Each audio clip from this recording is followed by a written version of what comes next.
Benjamin Ben Morrison s'était toujours vanté d'avoir une longueur d'avance sur tout le monde.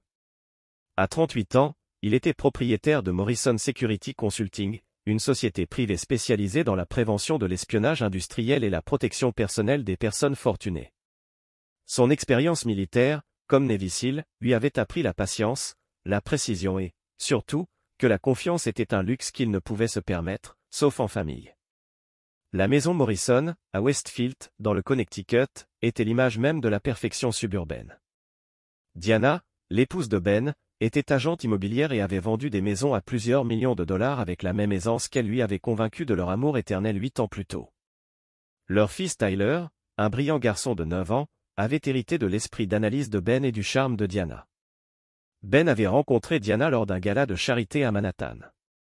Elle avait alors 26 ans, récemment divorcée de son amour de jeunesse, Rick Hoffman, et s'efforçait de reconstruire sa vie. Ben fut immédiatement attiré par sa vulnérabilité masquée par une farouche indépendance. Elle affirmait que Rick était autoritaire et violent émotionnellement, se présentant comme la victime ayant échappé à un mariage toxique. Ben, en protecteur qu'il était tombé amoureux de son histoire et de sa beauté. Ce que Ben ignorait, c'est que Diana avait quitté Rick pour un client plus riche. Mais lorsque cette relation a implosé, elle s'était stratégiquement positionnée pour rencontrer quelqu'un comme Ben, prospère, stable et disponible émotionnellement. Rick, quant à lui, avait passé les années depuis leur divorce à créer une entreprise de construction, à rester célibataire et à nourrir l'espoir que Diana le rejoindrait un jour. Le matin qui a bouleversé le monde de Ben a commencé comme tous les autres. Il était rentré tôt d'un voyage d'affaires de 3 jours à Chicago, avec l'intention de faire une surprise à Diana et Tyler. Au lieu de cela, il a trouvé leur maison de Westfield vide, avec un mot sur le comptoir de la cuisine écrit de la main soignée de Diana.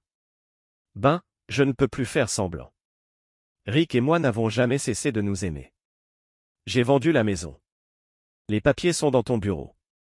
Tyler et moi avons emménagé avec Rick. Nous pouvons discuter des modalités de garde par l'intermédiaire d'avocats. S'il vous plaît, ne rendez pas les choses plus difficiles que nécessaire. Diana Ben relut le mot 3 fois avant de réaliser que la réalité le frappait. Il vérifia son bureau et trouva les documents de vente de la maison. Diana avait falsifié sa signature sur une procuration 4 mois auparavant et vendu leur maison de 800 000 $ à une agence de vente rapide pour 650 000 $. L'argent avait déjà été transféré sur un compte qu'il n'avait jamais vu auparavant. Mais ce sont les documents de garde joints qui lui glaçaient le sang. Diana prétendait qu'il était un père inapte en raison de sa profession dangereuse et de ses absences prolongées, demandant la garde exclusive avec seulement des visites surveillées. Le téléphone de Ben vibra, un texto de Tyler lui venant de Tyler. « Papa, je suis chez oncle Rick. Maman dit, c'est notre nouvelle maison. Tu me manques. Tu peux venir me chercher ?»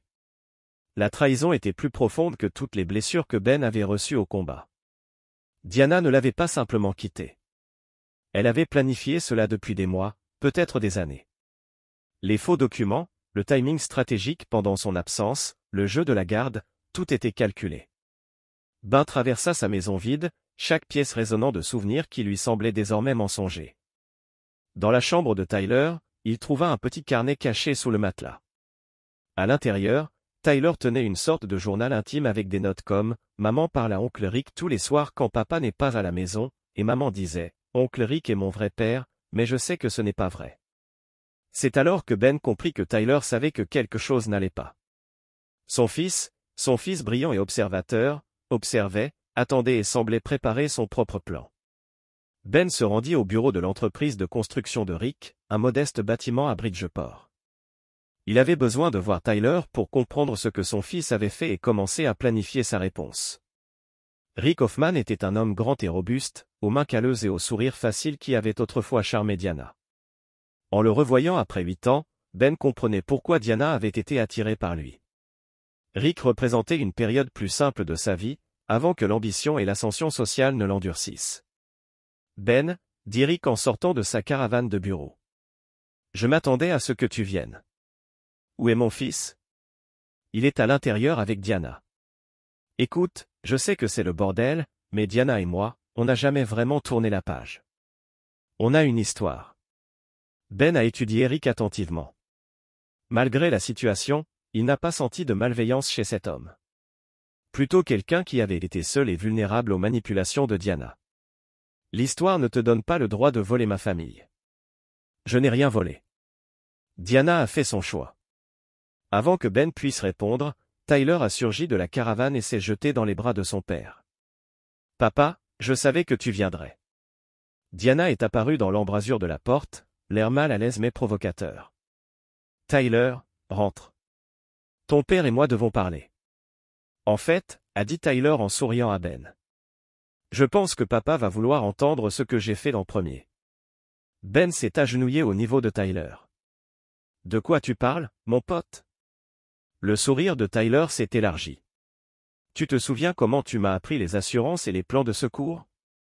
Eh bien, j'ai fait mon propre plan de secours. Le visage de Diana est devenu pâle. Tyler, ne fais pas ça.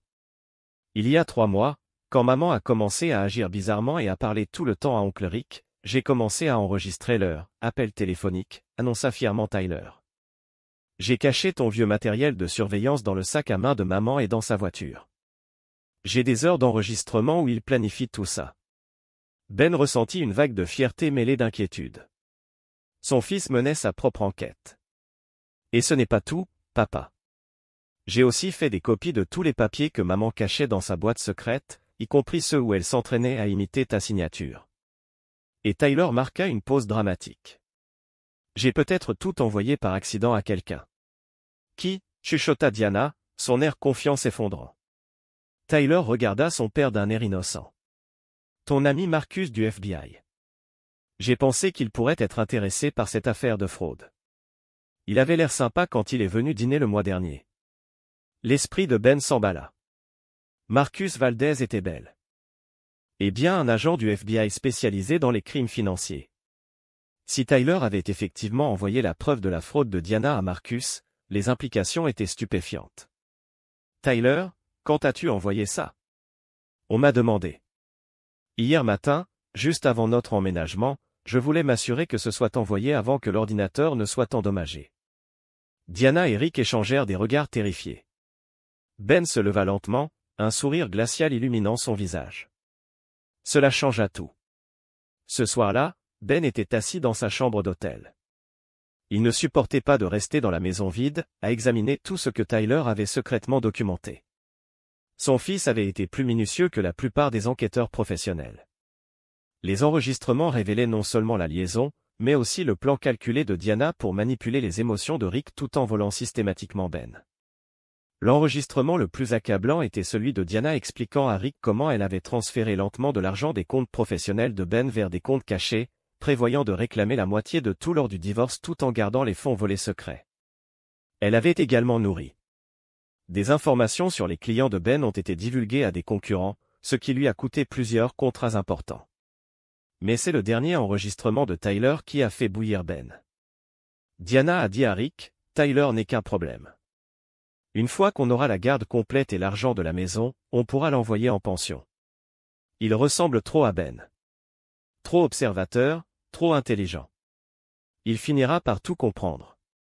Ben appela Marcus Valdez, qui confirma que le colis de Tyler était bien arrivé au bureau du FBI. Ben, c'est du sérieux. Fraude électronique, falsification, usurpation d'identité. Votre femme risque des poursuites fédérales. Mais il y a autre chose que vous devez savoir. Nous enquêtons sur l'entreprise de Rick pour fraude fiscale potentielle. Cela pourrait nous donner un moyen de pression. Quel genre de moyen de pression? Le genre qui pourrait leur compliquer la vie à tous les deux très rapidement. Ben passa le reste de la nuit à planifier. Diana pensait avoir joué le jeu parfait. Mais elle avait commis une erreur cruciale. Elle avait sous-estimé Ben et leur fils. Les preuves de Tyler étaient la base. Mais Ben avait besoin de construire quelque chose de plus complet, de plus dévastateur. Il commença par appeler son avocate d'affaires, Carol Winters, une avocate spécialisée dans les litiges complexes. Carol, j'ai besoin que vous geliez tous les comptes auxquels Diana a accès, que vous déposiez des requêtes de garde d'urgence et que vous entamiez une procédure de recouvrement d'actifs, en utilisant les preuves du FBI comme prétexte pour commettre une fraude. Ensuite, il contacta son réseau de clients. Licence immobilière de Diana. Elle était sur le point de perdre toute valeur lorsque la nouvelle de ses activités criminelles se répandit. Ben avait aidé à protéger les secrets de plusieurs personnes influentes. Il était temps de faire appel à des services. Mais la vengeance de Ben allait être plus personnelle. Il avait passé des années à comprendre les faiblesses de son ennemi, à étudier la psychologie humaine, à maîtriser l'art des représailles patientes et calculées. Diana et Rick avaient déclaré la guerre à sa famille. Maintenant, ils allaient découvrir à quoi ressemblait la guerre avec Benjamin Morrison. Alors qu'il était assis à planifier, Ben reçut un SMS de Tyler. « Papa, es-tu fier de moi? Je sais que tu as toujours dit d'avoir des preuves avant de porter des accusations. J'espère que j'ai bien fait. » Ben répondit. « Tu as été parfait, fiston.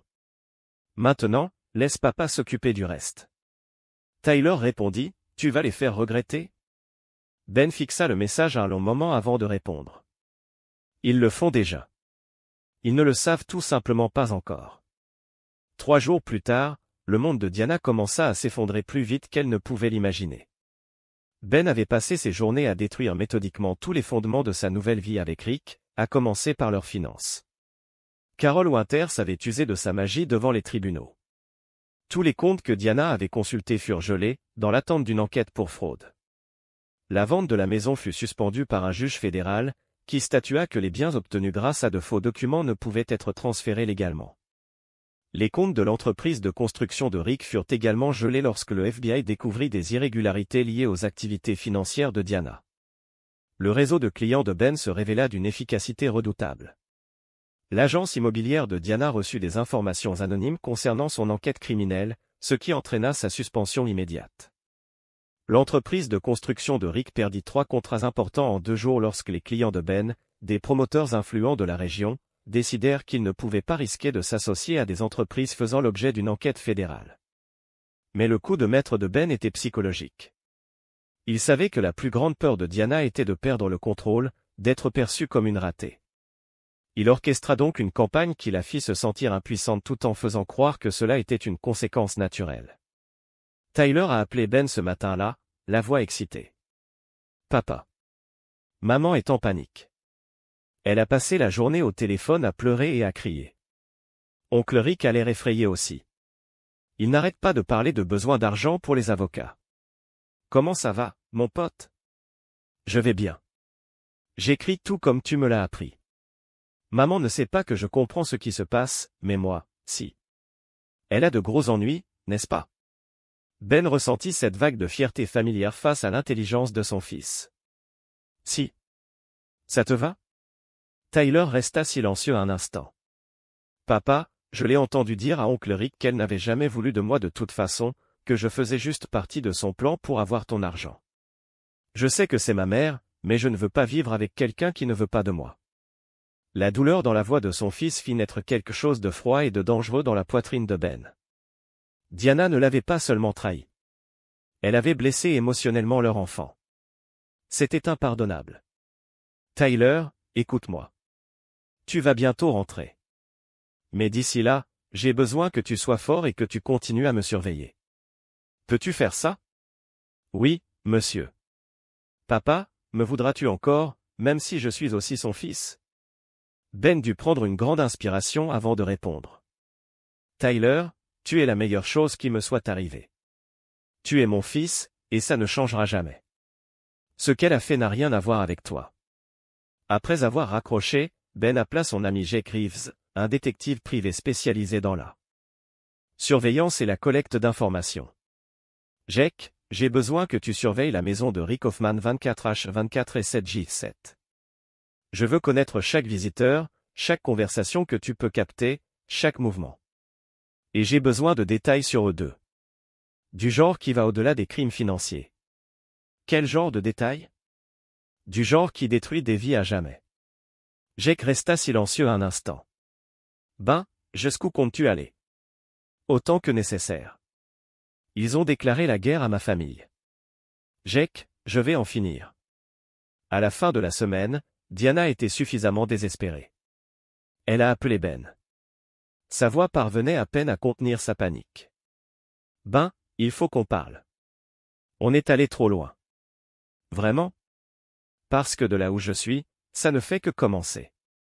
Le FBI a tout gelé. Rick risque de perdre son entreprise. Je n'ai même pas accès à mes comptes de commission. Ça arrive souvent quand on commet des crimes fédéraux. J'ai fait des erreurs, d'accord.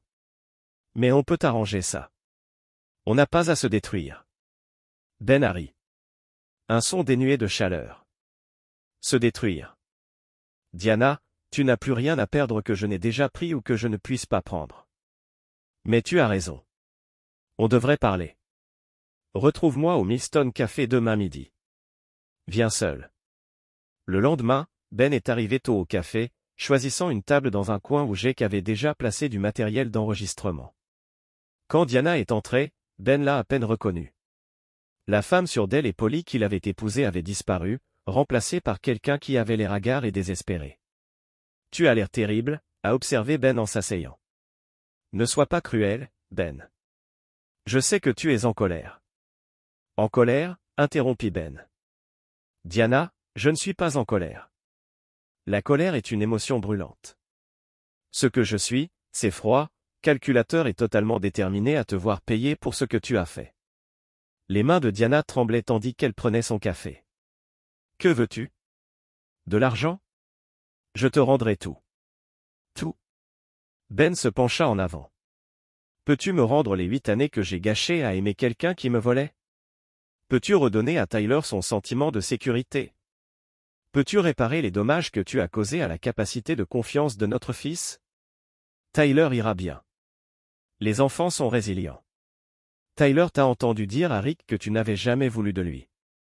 Qu'il faisait juste partie de ton plan. » Le visage de Diana devint blanc. « Ouais.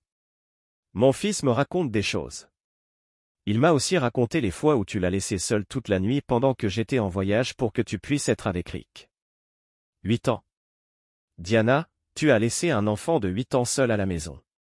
Ce n'était que quelques fois. Les accusations de mise en danger d'enfants sont fédérales lorsqu'elles dépassent les frontières des États pour à des fins frauduleuses. Le saviez-vous? Diana s'est mise à pleurer. S'il vous plaît, Ben, je ferai tout ce que je peux. Je vous donnerai la garde complète. Je disparaîtrai. Vous ferez tout ça de toute façon. Voyez-vous, Diana, vous ne comprenez toujours pas.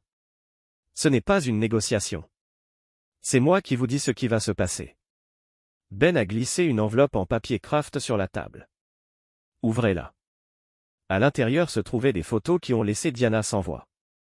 Des photos de sa rencontre avec un homme que Ben n'a pas reconnu, dans ce qui ressemblait à un motel.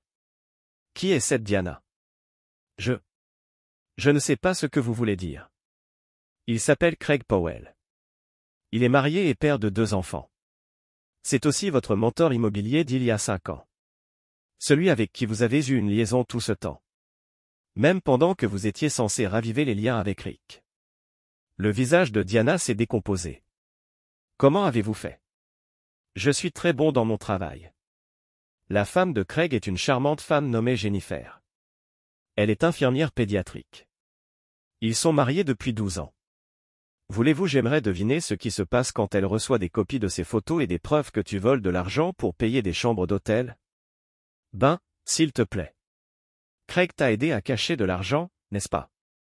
C'est comme ça que tu as financé toute cette opération. Il t'a ouvert des comptes, aidé à transférer des fonds. Maintenant, il va en prison avec toi. Ben s'est levé. Tu vois, ce qu'il y a de beau avec les dominos, c'est qu'une fois qu'ils commencent à tomber, on ne peut plus les arrêter. C'est toi qui as déclenché tout ça en décidant de détruire notre famille. Maintenant, je ne fais que suivre. Cet après-midi-là, Ben a reçu un appel qui a accéléré sa chronologie. Jake surveillait la maison de Rick lorsqu'il a été témoin de quelque chose qui a tout changé. Ben, tu dois entendre ça. Rick vient de mettre Diana dehors. Ses sacs sont littéralement sur la pelouse, et il lui hurle dessus parce qu'elle lui a menti sur la rupture avec ce Craig. Qu'a-t-il dit précisément? Il a découvert qu'elles se trompaient tous les deux, lui et Craig, disant à chacun qu'ils étaient son véritable amour alors qu'ils étaient mariés avec toi. Rick l'appelle. Tous les noms sont dans le livre. Mais voilà le plus intéressant. Elle ne part pas. Elle est assise sur le perron, le suppliant de la laisser rentrer. Ben ressentait une satisfaction froide. Le réseau de soutien de Diana s'effondrait, exactement comme il l'avait prévu. Où est Tyler? il est à l'intérieur avec Rick. D'après ce que je vois par la fenêtre, le gamin est assis à la table de la cuisine en train de faire ses devoirs. Il semble remarquablement calme pour un enfant de 9 ans qui regarde sa mère faire une crise. C'est un enfant fort. Quoi d'autre? Rick est au téléphone avec quelqu'un en ce moment. On dirait qu'il essaie d'obtenir des conseils juridiques. Je suppose qu'il veut prendre ses distances avec Diana avant que les accusations fédérales ne soient portées. Ben sourit. Parfait. Ça veut dire que Tyler va avoir besoin d'un endroit où aller très bientôt. 2 heures plus tard, Tyler a appelé. Papa, oncle Rick dit que je ne peux plus rester ici. Il dit que maman lui a menti sur beaucoup de choses et qu'il ne veut pas être impliqué. Peux-tu venir me chercher? Je suis déjà en route, fiston. Quand Ben est arrivé chez Rick, il trouva Diana assise sur le perron. Du mascara lui coulait sur le visage, entouré de valises. Rick se tenait sur le seuil, Tyler à ses côtés. Prends l'enfant, dit Rick sans préambule. J'en ai fini avec tout ça. Diana, tu n'es plus la bienvenue ici. Rick, s'il te plaît, commença Diana. Tu as menti sur tout. Tu m'as dit que Craig ne signifiait rien, que c'était fini, que tu m'avais choisi. Et puis j'apprends que tu le voyais depuis que Ben était à Chicago. Tu es toujours marié à Ben, tu couches toujours avec Craig et tu me prends comme plan de secours. Tyler passa devant sa mère sans un mot et monta dans la voiture de Ben. Ben s'arrêta à côté de Diana. Des reçus de chambre d'hôtel. Diana datait de 2 ans. Craig les payait avec une carte de crédit liée à l'un de tes comptes cachés. Rick trouva les relevés. Diana leva les yeux vers lui, le visage dévasté. Comment as-tu pu savoir? Parce que je sais tout. Chaque compte, chaque mensonge, chaque rendez-vous secret. J'ai monté un dossier contre toi. Pendant 6 mois. 6 mois? Mais tu ne l'as découvert qu'il y a 3 jours. Ben sourit froidement. J'ai appris pour Rick il y a 3 jours. Je suis au courant pour Craig depuis 6 mois. J'attendais de voir jusqu'où tu irais. Il se pencha à sa hauteur. Tu pensais vraiment qu'un homme qui gagne sa vie en révélant des secrets ne remarquerait pas que sa propre femme les gardait? Cette révélation frappa Diana comme un coup de poing. Tu savais depuis le début que j'en savais assez. L'enquête de Tyler n'a fait que combler les lacunes et m'a fourni les preuves juridiques dont j'avais besoin. Ben se leva. Profite bien de l'hôtel, Diana. C'est le dernier luxe que tu auras avant très longtemps. Alors que Ben s'éloignait avec Tyler, son fils resta silencieux pendant plusieurs minutes avant de parler. Papa, depuis combien de temps es-tu vraiment au courant pour maman? Ben jeta un coup d'œil à son fils dans le rétroviseur. Un moment, mon pote. J'essayais de trouver la meilleure façon de gérer la situation sans te blesser. Je ne suis pas blessé, papa. Je suis en colère. Elle nous a ridiculisés tous les deux. Non, fiston. Elle a fait elle-même avait l'air stupide. On vient de le documenter. Tyler sourit, et Ben vit sa propre détermination se refléter dans les yeux de son fils. Que va-t-il se passer maintenant? Maintenant, on s'assure qu'elle ne fasse plus jamais de mal à la famille de quelqu'un d'autre. 2 semaines plus tard, le désespoir de Diana atteignit son paroxysme. Vivant dans un motel, tous ses comptes gelés et sa licence immobilière suspendue, elle passa l'appel que Ben attendait. Ben, je signerai n'importe quoi. Je te donnerai n'importe quoi. Arrête tout ça. C'est trop tard. Diana, comment ça, c'est trop tard? Tu as tout. La maison. Tyler, ma carrière est ruinée. Que veux-tu de plus? Je veux que tu comprennes une chose. Il n'a jamais été question d'argent ni même de maison. Il s'agissait de toi qui pensais pouvoir manipuler ma famille et t'en tirer impunément. Ben était assis dans son bureau, regardant plusieurs écrans qui montraient les images de surveillance du motel de Diana, de la maison de Craig et du lieu de travail de Rick. Son réseau s'était étendu au-delà de tout ce que Diana aurait pu imaginer. Il y a quelque chose que tu dois savoir, continua Ben. La femme de Craig, Jennifer, demanda le divorce. Hier. Elle prend les enfants et la moitié de ses biens. L'entreprise de construction de Craig, celle qu'il utilisait pour blanchir votre argent volé, fait l'objet d'un audit du fisc. Comment est-ce possible? Parce que Jennifer est une femme intelligente qui n'aime pas être prise pour une idiote. Quand je lui ai montré les preuves de l'implication de Craig dans votre fraude, elle a décidé de se protéger, elle et ses enfants. La respiration de Diana est devenue haletante. Vous détruisez des innocents. Non, Diana, vous détruisez des innocents. Je m'assure juste que les conséquences touchent tous ceux qui ont participé. Ben a affiché un autre écran. En parlant de conséquences, avez-vous consulté votre messagerie vocale récemment? Quel message? Celui du parquet fédéral. Vous êtes inculpé de 12 chefs d'accusation de fraude électronique, d'usurpation d'identité et de blanchiment d'argent. Craig a été inculpé de 15 chefs d'accusation. Le procès commence dans 3 mois. La ligne est devenue silencieuse, à l'exception de Diana qui sanglotait. Voilà ce qui va se passer. Ben a continué. Vous allez plaider coupable pour éviter un procès qui détruirait votre petite réputation. Tu es parti. Tu vas purger ta peine en silence. Et à ta sortie, tu vas disparaître à jamais de la vie de Tyler. Je suis sa mère. Tu as perdu ce titre en disant à Rick que tu n'avais jamais voulu de lui. J'ai des enregistrements, Diana. De multiples enregistrements de toi disant que Tyler était une erreur, un fardeau, une complication dans tes plans. La voix de Ben se réduisit à un murmure. Mais voici le passage que tu vas vraiment détester. Tyler ne veut plus te voir. Ni pour des visites, ni pour des appels téléphoniques, ni pour des lettres. Hier, il m'a demandé de l'aider à changer légalement son nom de famille en Morrison uniquement.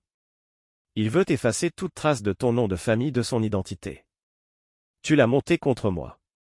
Je n'étais pas obligé. Tu l'as fait toi-même en choisissant 2 autres hommes plutôt que ton propre enfant.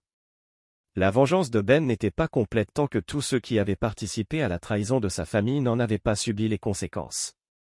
Il avait passé des semaines à orchestrer une réaction en chaîne qui détruirait tout le réseau de soutien de Diana. Craig Powell était le prochain domino à tomber. Ben avait découvert que l'entreprise de construction de Craig reposait sur des demandes de prêts frauduleuses et de l'évasion fiscale. Lorsque le FBI a perquisitionné ses bureaux, il a découvert des preuves non seulement du blanchiment d'argent avec Diana, mais aussi d'un schéma de fraude plus vaste remontant à des années. L'épouse de Craig, Jennifer, s'était révélée une alliée inattendue. Après avoir compris l'ampleur de la trahison de son mari, elle a fourni des preuves supplémentaires qui l'ont complètement enterré. Craig encourait 25 ans de prison fédérale. L'affaire Rick Hoffman était plus complexe. L'enquête de Ben a révélé que Rick était bel et bien victime des manipulations de Diana, mais qu'il avait tout de même participé à la rupture d'une famille et à l'enlèvement de l'enfant d'un autre homme. Pour Rick, Ben a choisi une autre forme de justice. Ben exerçait une influence considérable dans le secteur de la construction grâce à ses clients du secteur de la sécurité. En un mois, Rick s'est retrouvé sur la liste noire de tous les grands projets du Connecticut et des États voisins. Son entreprise a lentement périclité, les contrats se tarissant et les fournisseurs cessant de lui accorder des crédits. La dernière pièce du puzzle était Diana elle-même. Menacée de 15 ans de prison et de destruction totale de sa vie, elle a accepté l'accord de plaidoyer. L'ami procureur de Ben avait concocté 5 ans de prison fédérale, restitution intégrale des fonds volés et renonciation définitive aux droits parentaux. Mais Ben lui réservait une dernière surprise. Le jour où Diana devait se rendre aux autorités fédérales, Ben s'était arrangé pour que Tyler soit à l'école pour un examen important. Il voulait que son fils se concentre sur son avenir, et non sur la chute de sa mère. Ben lui-même conduisit Diana au tribunal fédéral, un geste qui la surprit. « Pourquoi es-tu ici » demanda-t-elle alors qu'ils étaient assis dans sa voiture. Devant le bâtiment. « Parce que je veux te voir franchir ces portes en sachant que tu t'es infligé ça. Ben, je sais que tu me détestes, mais un jour, Tyler voudra peut-être connaître sa mère. » Non, la voix de Ben était définitive. Tyler a clairement fait savoir qu'il ne voulait rien avoir à faire avec toi. Et même s'il changeait d'avis plus tard, tu n'aurais rien à lui offrir. Ni argent, ni maison, ni carrière, ni relation. Tu seras une femme qui a détruit sa famille pour rien. Ben lui tendit une dernière enveloppe. Voici la déclaration de Tyler au tribunal. Il demanda. Je te le donne. Les mains tremblantes, Diana l'ouvrit. À l'intérieur se trouvait une simple feuille de papier portant l'écriture soignée de Tyler. Maman, papa dit que je devrais écrire ce que je ressens à propos de tout ce qui s'est passé.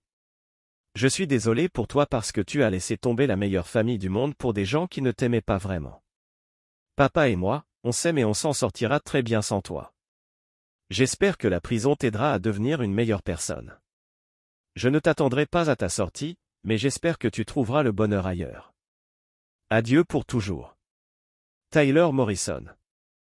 Diana s'est effondrée, mais Ben n'a rien ressenti. Aucune satisfaction, aucune pitié, aucun regret. 5 ans, Diana, quand tu sortiras, si jamais tu t'approches de mon fils ou essaies de le contacter, je te détruirai à nouveau. Et la prochaine fois, je ne serai pas aussi clément. 3 mois après le début de la peine de prison de Diana, Ben et Tyler s'étaient construit une nouvelle vie, plus solide que l'ancienne. Ils avaient emménagé dans une nouvelle maison à Westport, plus près de la nouvelle école de Tyler et de celle de Ben. Bureau. La maison était plus petite que leur ancienne, mais on s'y sentait plus chez eux que partout où ils avaient vécu auparavant. Tyler s'épanouissait dans son nouvel environnement. Ses notes s'amélioraient. Il se faisait facilement des amis et sa mère ne lui manquait pas. Ben avait prévu des séances de thérapie. Mais Tyler semblait remarquablement bien adapté pour un enfant qui avait été témoin de tels bouleversements. « Papa » dit Tyler un soir alors qu'ils faisaient leurs devoirs ensemble. « Tu penses que je suis mauvais parce que maman ne me manque pas ?» Ben regarda son fils attentivement. « Non, mon pote. Je pense que tu es assez intelligent pour comprendre que regretter quelqu'un qui t'a blessé n'a aucun sens. Certains élèves à l'école disaient que je devrais être triste que ma mère soit en prison. Qu'en penses-tu ? » Tyler réfléchit. « Je pense que je suis triste pour la mère que je croyais avoir, mais pas pour celle qui nous a menti et a essayé de nous voler notre famille. » Ben ressentit une vague de fierté face à l'intelligence émotionnelle de son fils. C'est une façon très mature de voir les choses. « Papa, vas-tu te remarier ?» La question captura Ben. Au dépourvu. « Je ne sais pas. » Pourquoi ? Parce que je pense que tu devrais. Mais cette fois, peut-être qu'on devrait d'abord enquêter sur cette personne ensemble. Ben rit. Le premier rire sincère qu'il avait ressenti depuis des mois. Tu veux vérifier les antécédents de mes rendez-vous ? Peut-être pas, mais on devrait absolument les tester d'une manière ou d'une autre. Voir s'ils sont vraiment gentils ou s'ils font juste semblant. En regardant son fils, ce garçon brillant et résilient qui avait contribué à sauver leur famille par son courage et son intelligence, Ben ressentit quelque chose qu'il n'avait pas ressenti depuis la trahison de Diana. Un véritable espoir pour l'avenir. Tu sais quoi, Tyler ? Ce n'est pas une mauvaise idée. On forme une bonne équipe. La meilleure équipe, approuva Tyler. Et papa, la prochaine fois, assurons-nous qu'elle nous aime tous les deux pour de vrai. Ben serra son fils dans ses bras, émerveillé par la sagesse d'une personne si jeune. Diana avait essayé de détruire leur famille, mais elle n'avait fait que la renforcer. Elle avait cru manipuler un homme faible et un enfant ignorant, mais elle les avait tous deux sous-estimés. L'ironie finale n'échappa pas à Ben. Diana avait passé des années à planifier de tout lui prendre. Mais au final, elle lui avait offert le plus beau cadeau possible, la preuve que son fils lui appartenait vraiment, dans tous les domaines qui comptaient. Tyler avait choisi son père plutôt que sa mère. La vérité plutôt que le mensonge, la loyauté plutôt que la trahison.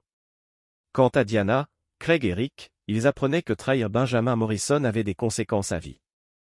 Ben ne pardonnait jamais, n'oubliait jamais et n'avait jamais fait preuve de pitié envers ceux qui menaçaient sa famille, et il ne le ferait jamais. La famille Morrison n'était plus que deux, mais elle était complète. Ils avaient survécu à la trahison ultime et en étaient ressortis plus forts, plus intelligents et absolument indestructibles. Diana pouvait croupir en prison, Ben s'en fichait. Elle avait fait ses choix, et maintenant elle pouvait vivre avec eux pour toujours. Ben et Tyler avaient mieux à faire que de perdre un instant de plus à penser à la femme qui avait tout gâché pour rien. Le dernier mot, comme toujours, revenait à Benjamin Morrison. C'est ici que notre histoire s'achève.